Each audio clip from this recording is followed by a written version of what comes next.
अस्सलाम वालेकुम लें जी मेरी सेहत दा पै गया है इत्थे स्यापा। तबीयत मेरी बहुत ज़्यादा हो गई है ख़राब क्योंकि मैं जाती हूँ रिवर साइड पे रोज़ रात को वॉक के लिए। और मेलबर्न के जो वेदर्स हैं बहुत फ्लक्चुएटिंग है, ठंड गर्मी सर्दी, because of its location between the hot island and the cool southern ocean. और इसी मौसम की वजह से I have come down with something. अब तो ये डॉक्टर्स देखेंगे। और लेकिन मैं जो हूँ I am running completely down lately. बहुत ज़्यादा तबीयत ख़राब है मेरी और बिल्कुल मैं बॉडी को मूव नहीं कर सकती। अब मैं एमरजेंसी में आई हूँ तो यहाँ पर भी जो था बहुत लॉन्ग वेट था। कम से कम मैं 3 आवर्स वेट करती रही हूँ। और डॉक्टर्स बहुत अच्छे थे, कैपेबल थे, स्टाफ बिल्कुल भी रूड नहीं था। और मुझे नहीं पता क्योंकि वॉल्यूम भी बिल्कुल नहीं था पेशेंट्स का। हम कोई मेरा ख्याल है 4-5 पेशेंट्स ही थे एमरजेंसी के अंदर। उसके बाद भी मेरी टर्न इतनी लेट आई कि मैं सिर्फ ये दुआ कर रही थी कि या अल्लाह मैं इस अपनी टर्न आते आते फौत ना हो जाऊँ। मेरी दुआ कर दी थी या अल्लाह मैं फौतगी ना हो जाए, मैं चल ना बसा। इतना लंबा वेट था और बैठना इतना मुश्किल हो रहा था। पहले ही मैं बहुत मुश्किल से एमरजेंसी में आई हूँ, तो एमरजेंसी का मतलब है एन एमरजेंसी।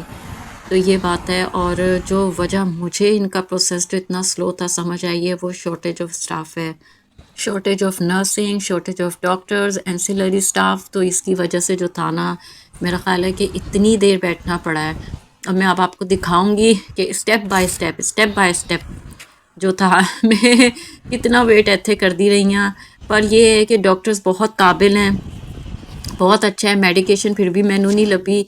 वो उन्होंने कहा कि हम आपके सारे टेस्ट करेंगे तो ही आपको जो है फिर हम डॉक्टर्स जो है ना कोई मेडिसिन देंगे। तो ये बात है। और वीकनेस बहुत ज़्यादा मुझे इसकी वजह से हो गई है। 2 वीक्स तो मैं कम्प्लीटली बेड पे रही हूँ। पौधे मेरे सारे बेचारे जल गए हैं क्योंकि उनको कोई देखने वाला नहीं था। और बस सारी आपकी जो लाइफ होती है ना वो बहुत ख़राब हो जाती है। सेहत बहुत बड़ी नेमत है। तो जी ये मैं इमरजेंसी वार्ड में आई हूँ और यहाँ से जो मैं गई हूँ अर्जेंट केयर में गई हूँ। तो उसके बाद जो है यहाँ पर मैं बैठी रही हूँ काफ़ी देर। और फिर मैं कहूँगी कि स्टाफ की तरफ से मुझे कोई इशू नहीं था। दे वर नॉट रूड, बहुत अच्छा ट्रीटमेंट उन्होंने दिया। और मैंने कहा चलो जितनी देर वेट कर रही हूँ कॉफ़ी पी लेती हूँ। फिर मैं कॉफ़ी पीने से भी मैंने अच्छा फ़ील किया। फिर मैं यहाँ पर आई हूँ, थोड़ी देर मैंने यहाँ पर भी वेट किया है। पुराना जड़ा है गया ना, इधर एसी भी लगा हुआ है पर अभी एसी की कोई ज़रूरत नहीं है। मुझे तो वैसे ही बहुत ठंड लग रही है और आज सर्दी है भी। तो जी अब देखते हैं कब मेरी टर्न आती है। लेन जी आ रही है, आहिस्ता आहिस्ता मेरी टर्न आ रही है। और जी अब मेरे जो हैं वो कह रहे हैं कि ब्लड टेस्ट होंगे, उसके बाद ही जो है ना वो कोई मेनू मेडिसिन लभेगी।